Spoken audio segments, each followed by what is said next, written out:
আয়াত ৫৬ قال بل ربكم رب السماوات والأرض الذي فطرهن وأنا على ذلكم من الشاهدين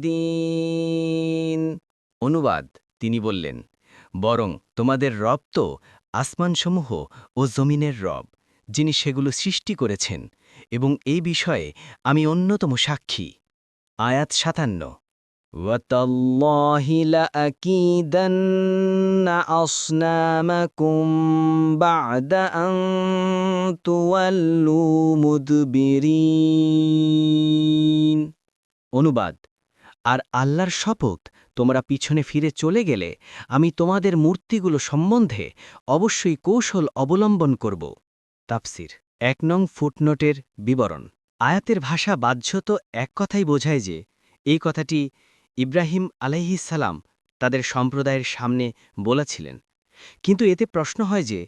ইব্রাহিম আলাইহিসসালাম তাদের কাছে আমি অসুস্থ এর ওজর পেশ করে তাদের সাথে ঈদের সমাবেশে যাওয়া থেকে নিবৃত ছিলেন যখন মূর্তি ভাঙার ঘটনা ঘটল তখন সম্প্রদায়ের লোকেরা অনুসন্ধানে রত হল যে কাজটি কে করল যদি ইব্রাহিম আলাইহিসসালামের উপরোক্ত কথা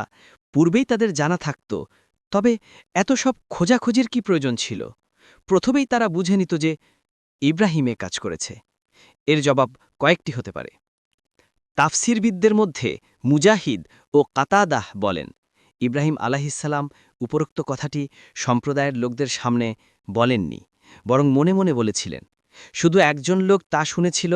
আর সেই তা অন্যদের কাছে প্রকাশ করে দেয় কর্তুবী অথবা সম্প্রদায়ের লোকেরা চলে যাওয়ার পর যে দুই একজন দুর্বল লোক সেখানে ছিল তাদেরকে বলেছিলেন এরপর মূর্তি ভাঙার ঘটনা ঘটলে যখন খোঁজাখুঁজি শুরু হয় তখন তারা এই তথ্য সরবরাহ করে ইবনে কাসির